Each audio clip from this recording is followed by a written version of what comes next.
Tonight, the killer on campus, the deadly rampage at Michigan State University. Panicked students running to take cover as the lone gunman opened fire in 2 locations. 8 students shot, 3 of them killed. Tonight, we'll speak to one student who says she was on lockdown for hours, terrified, hiding under her bed. What she did when she heard the gunshots ring out. Plus, what we're hearing from the father of the suspect about the moment he, quote, turned evil. And the tributes pouring in tonight for the lives cut tragically short. Blown out of proportion, the U.S. recovering critical pieces of that Chinese spy balloon, including sensors and electronics, more than a week after it was shot down. But the White House now admitting the 3 other objects the military shot down were likely benign commercial or research balloons. The growing criticism from lawmakers tonight. The dramatic new images out of Ukraine showing the moment a missile exploded near an envoy of volunteers, killing an American medic. Why experts believe this was a targeted attack by Russia. This as Ukrainian troops are running out of ammo. Richard Engel on the front lines with tank operators now having to ration what they have left. Challenging Trump, Republican and former South Carolina governor and UN ambassador Nikki Haley officially announcing in a new video that she's running for president, going head-to-head with her former boss, Donald Trump. So how good of a shot does she have, and does her candidacy actually help Trump? Plus, what Florida Governor Ron DeSantis said today about his potential bid for the White House. Also tonight, the shocking video showing a New Zealand pilot who was taken hostage, where he's being held tonight. And turning the tables, the incredible moment a cashier wrestled a giant knife away from a crook, then chased the coward away with his own weapon. Top story starts right now.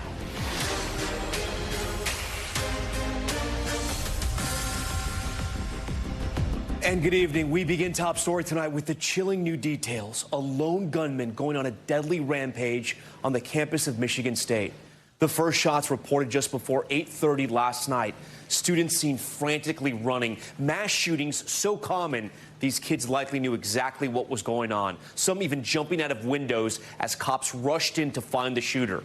A new video appearing to show the gunman, you see him here in blue, marching through the campus. Authorities today revealing that shooter, who later died of a self-inflicted gunshot wound, had a prior weapons charge and could not have legally owned a gun. And tonight, his father telling NBC News his son turned, quote, evil and mean after the death of his mother. By the end of his deadly assault, 8 students had been shot across 2 locations, 5 of them tonight in critical condition in the hospital. And tragically, these 3 students were killed. Sophomore Brian Frazier, who was studying business, junior Alex Verner, remembered as an outstanding student and athlete, and junior Ariel Anderson. She had hoped to become a pediatrician. Their deaths part of the 67 mass shootings just this year, and another staggering number tonight. More than 338,000 students have experienced gun violence firsthand since the Columbine shootings back in 1999. The issue so pervasive, some students experiencing this nightmare twice. Here's what we mean. Tonight, you'll hear from one Michigan State student who survived the Sandy Hook shooting back in 2012, only to relive the same horror again last night on her college campus. Her life, like those 338,000 others, forever changed by what she experienced. In a moment, we will be joined live by a second student who sheltered in her dorm during the deadly rampage. These are the images she took in those frightening moments, hiding under her bed. But first, Maggie Vespa is on the campus tonight and leads us off. Run! Tonight, terror on a college campus. And another community shattered. I could hear gunshots like directly behind my head. I just grabbed my backpack and my phone. And I remember I just ran for my life. Authorities in East Lansing say just before 8:30 Monday night, frantic calls came pouring in from the Michigan State University campus. We got multiple victims at this time. Investigators say a masked gunman seen here on surveillance footage roamed MSU's open campus, first firing shots inside an academic building. We had officers in that building within minutes. And in that building, they encountered several students who were injured. Minutes later, more gunfire in the nearby student union. We cannot keep living like this. In all, 8 students shot, 3 killed. Brian Frazier, Ariel Diamond Anderson, and Alexandria Verner, reportedly studying biology and anthropology. Her high school saying she exemplified kindness.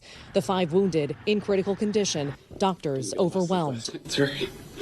Meanwhile, a manhunt was underway. Police working with the FBI releasing surveillance images of the suspect. 17 minutes later, the crucial tip. A citizen IDing the suspect as Anthony McRae, a 43-year-old with no known connection to MSU. Police say he took his own life hours after the shooting. His father telling NBC News McRae turned evil and mean after his mother's death. Investigators highlighting McRae's record, most recently pleading guilty to a misdemeanor weapons charge in 2021. He was ineligible to possess or purchase a firearm. So one of the things that we're going to need to know is, how did he get that weapon?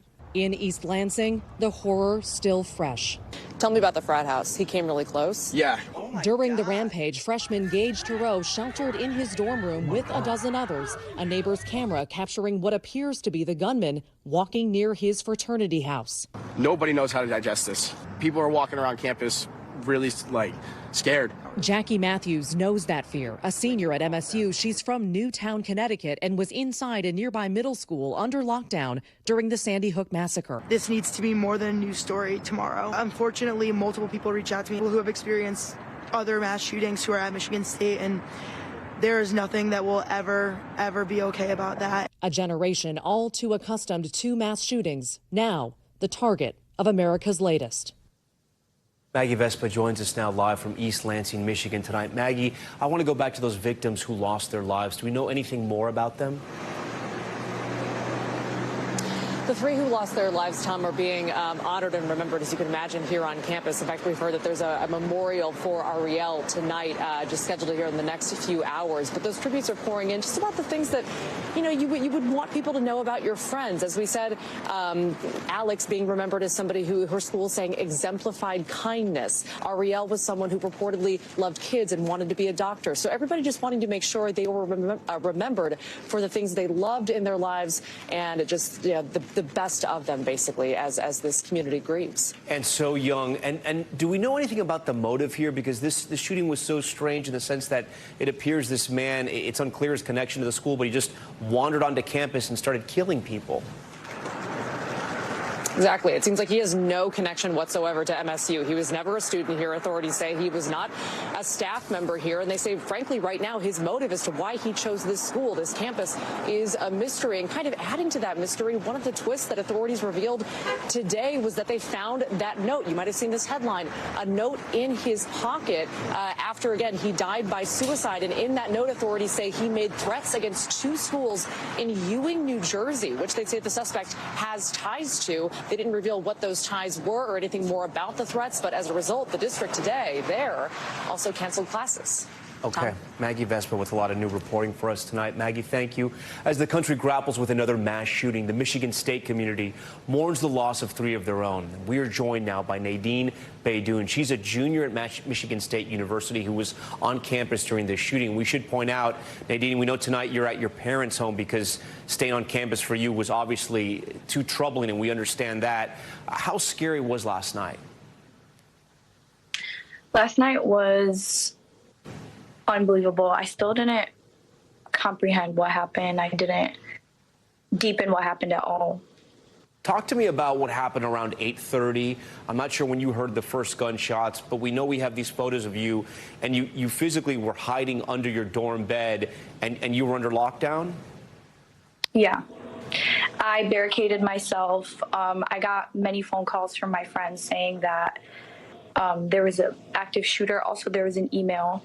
And so I decided to put a dresser in front of my door and turn off all the lights and turn off all my electronics sounds and just hid under the bed for 3.5 hours.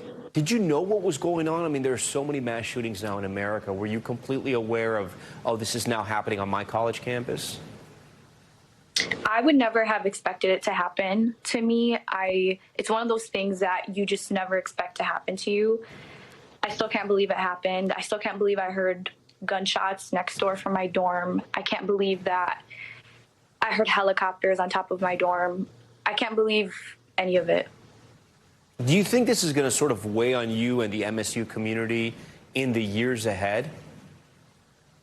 Yeah, I do feel like it's going to be hard to recognize campus the same anymore. It's going to be hard to get used to it again. It's going to be hard to look at my dorm the same, to look at the buildings that I travel to every single day, Berkey, the Union, all of those halls that I have classes in, that I study in, that I eat in. It's going to be different to recognize them the same from now on. There are several students who were injured in the shootings, 3 who lost their lives. Have you thought about them today? Yeah, absolutely. It's very sad. It's so sad that I was able to go home and all my friends were able to go home. But there's these people that weren't. It's not fair. Is there anything you want to say to our viewers at home or to people who may be watching who went to school with you? College is such a special time. It should be a time of a lot of happiness and growth. And now it's been marred by this horrific mass shooting on your campus. Yeah, I feel like we shouldn't just forget about it like any other.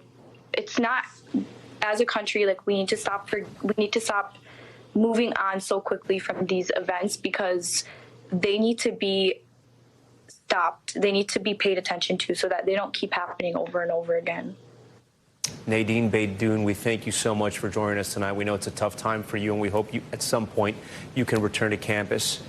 And a programming note, we're going to have more on what happened at MSU and, of course, the 5-year anniversary of the Parkland shootings later on in the broadcast. But we do want to turn now to another major headline that we have been following here in Top Story, the growing mystery around those high-altitude objects the U.S. military has been shooting out of the sky. And now defense officials announcing the recovery of significant debris from that Chinese spy balloon shot down off the coast of South Carolina. NBC News Chief Foreign Affairs correspondent Andrea Mitchell reports on this new evidence. A potential breakthrough on the search in the Atlantic for debris from that Chinese spy balloon. Crews have recovered what U.S. Northcom calls significant debris, including all the priority sensors and electronics, as well as large sections of the structure. But big questions tonight about the shoot-downs of the 3 smaller objects last week. The White House said today those unidentified objects, which it's told Congress are likely balloons, could be for benign commercial use or academic research. The Joint Chiefs Chairman acknowledging it took 2 missiles to bring down one of them. On the 4th one over Lake Huron, first shot missed, second shot hit. The missile landed harmlessly in the water of Lake Huron. That lake is several hundred feet deep. The debris search will take time. They may never find the wreckage from the 2 others in the Yukon, where a C-17 unloaded equipment Saturday night, and Alaska.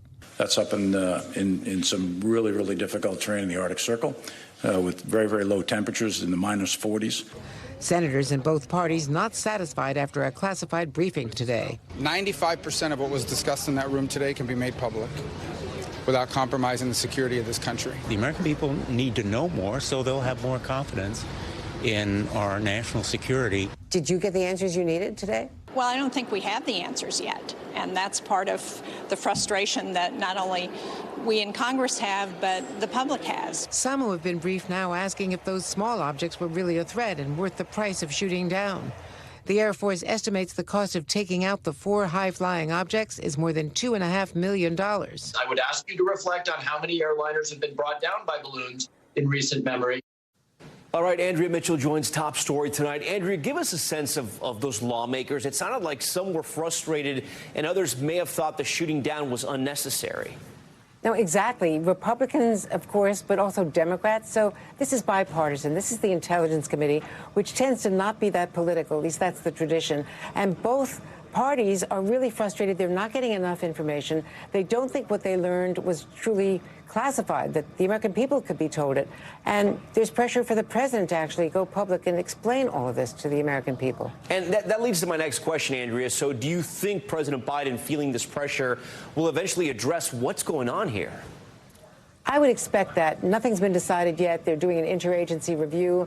The FBI, in fact, is now looking at the components from those of the sensors and the other electronics that they've now salvaged from the Atlantic Ocean from the Chinese spy balloon. That was the serious one, which was actually spying. The others, they say now, was not, most likely.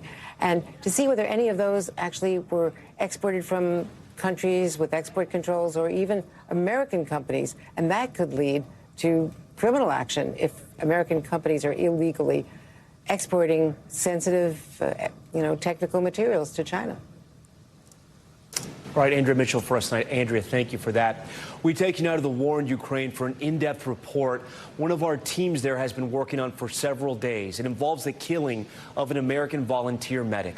Pete Reed died after he and his team were hit by what appears to be a guided Russian missile as they tended to an injured Ukrainian woman. NBC News has obtained video that shows the attack in the seconds it unfolded. Freeze frames actually show the missile in the milliseconds before it hit the team of paramedics. Raf Sanchez has those visuals and the investigation into Pete Reed's death on the battlefield. Huddled at the side of the road, a group of medics tend to an injured Ukrainian woman. If you look closely at the right side of your screen, you can see a missile appear. And then, frame by chilling frame, it streaks towards its target, this white van. The impact exploding the van into a fireball. The attack killing American medic Pete Reed, his final moments spent trying to save the injured woman's life. Reed died on this street in the besieged city of Bakhmut 2 weeks ago. The 33-year-old was part of a group trying to evacuate civilians as Russian forces closed in. Make me watch Smokey and the Bandit tonight. NBC News has verified the footage, and experts tell us the missile appears to be a Russian-made Cornet, a guided weapon designed to destroy tanks. The volunteer who took the video says he has no doubt who pulled the trigger. Do you believe that your team was deliberately targeted by the Russians? Of course, all the evidence that we hold at the moment, it was targeted. Yeah. They waited us till we get to complete stop. He says the Russians attacked with a second missile less than a minute later, and that none of the medics were armed, making the attack a potential war crime. Russia denies targeting civilians. Ankle fracture from the looks of it. Reed, a former U.S. Marine from New Jersey, also worked as a medic in Iraq during the fight against ISIS. I still had some fight left in me. I could use my medical for good.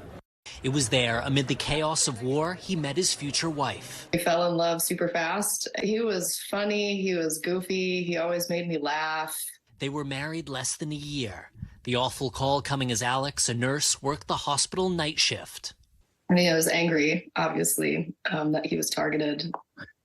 It's infuriating, but at the same time, it was a comfort to know that his death was absolutely immediate. Alex traveling from Alaska to Ukraine to bring her husband home. If you had one last chance to speak to him, what would you say? That I was super proud of him, that he was very loved. Hope people can see his life and remember that it's super important to be present with the people that you love and remind them every day. And with that, Raf Sanchez joins us tonight from Kyiv. Raf, the images of that missile hitting the van and killing Pete Reed. Talk to us about the verification process you went through and that experts looking at this video figured out that indeed this probably was, most likely was a targeted attack. Yeah, Tom, a couple of steps here. The first was to geolocate the video to prove that it was, in fact, shot in the city of Bakhmut.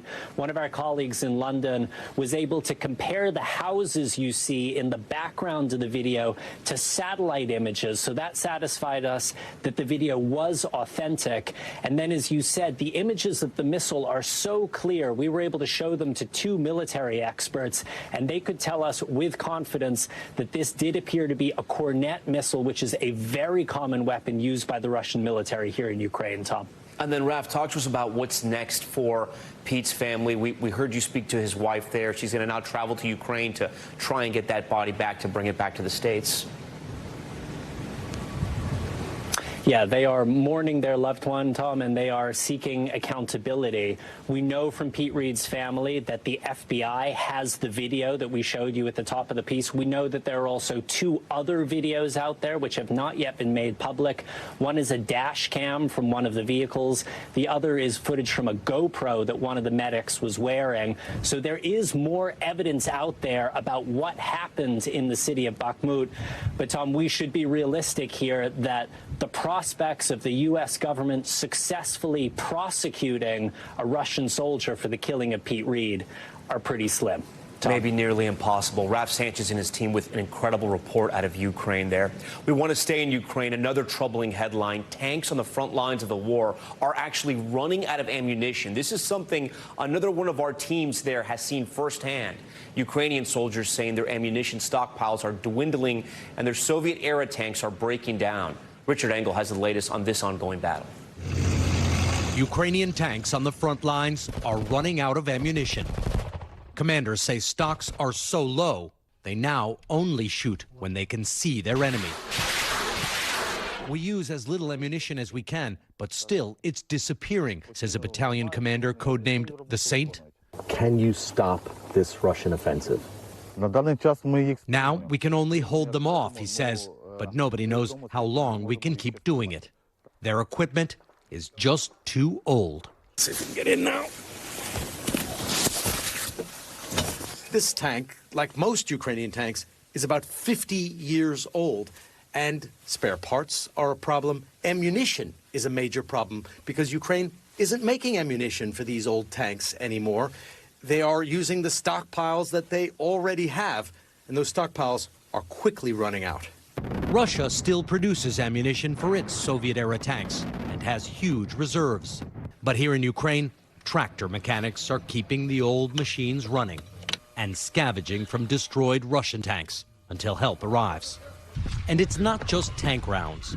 NATO is now warning Ukraine is using so much ammunition of all types that Western allies cannot provide it fast enough, with new orders taking up to 2 years to deliver. An officer here told me it's simple. The longer it takes for ammunition to arrive, the more Ukrainians are killed. Tom? So simple and yet so troubling. All right, Richard Engel for us. Richard, thanks. Back here at home into power and politics now. The race for 2024 already heating up. Former United Nations Ambassador Nikki Haley now announcing a run against her former boss, President Trump. She's getting in early in what's likely to become a crowded field. NBC's Ali Vitale is on the campaign trail for us in South Carolina. Nikki Haley making it official. I'm running for president. In a video, the former South Carolina governor touting her roots in the state. I was born and raised in South Carolina, so I have seen the very best of our country. A first-generation American story. I was the proud daughter of Indian immigrants. And while not naming her competition, taking what seemed like digs at former President Trump. It's time for a new generation of leadership. I don't put up with bullies. And when you kick back, it hurts them more if you're wearing heels. Trump's one-time ambassador to the United Nations, now his first official challenger, though likely not the last. Former Vice President Mike Pence is also expected to run. Today, a source familiar with his plans telling NBC News he'll resist a subpoena to testify in the special counsel investigation of Mr. Trump's denial of the 2020 election results. And Florida Governor Ron DeSantis asked today when and if he'll jump in. Wouldn't you like to know? All right, Ali Vitale joins us now from Charleston. Ali, you literally wrote the book about women running for president. You'll remember back in 2016, former President Trump had some choice words for the only female GOP candidate, Carly Fiorina. Do you think the president will come after Nikki Haley that way? And one of the strategies here, at least some people think, is that former President Trump actually wants more people to run so he can fracture that GOP vote in the primaries. Look, I could see that theory of the case playing out well for Trump, and certainly that's something that people in his orbit are thinking about. But other contenders, and I'm not just talking about Nikki Haley, Tom, are also thinking about the ways that they can differentiate themselves. I mean, you look at Nikki Haley making this argument not against Trump explicitly, but citing things like the need for new leadership and generational change. Trump can't change his age. Haley represents not just a new face in that she is a woman of color, but also someone who is younger and thusly a new kind of person to represent the Republican Party. She's probably got a long road ahead of her, Tom. It's part of why she announced so early. But when it comes to the way that Trump might take her on, we've already seen him try to cite the fact that she previously said she wouldn't run in 2024 if he was running. Now, clearly, we know they're both in this race, and she's kicking things off tomorrow with a rally here in Charleston. And then there were two. All right, Ali Vitale for us. Ali, we appreciate it. With Nikki Haley throwing her hat in the ring as the second GOP candidate, what are her chances for 2024? I want to bring in our panel tonight, NBC News political analyst and CEO of Voto Latino, Maria Teresa Kumar, and NBC News political analyst Brendan Buck. He was a counselor to House Speaker Paul Ryan. Guys, thank you so much for joining us tonight. Maria Teresa, I want to start with you. If you were to give that campaign announcement ad a grade, like a report card, A to F, what would you give it?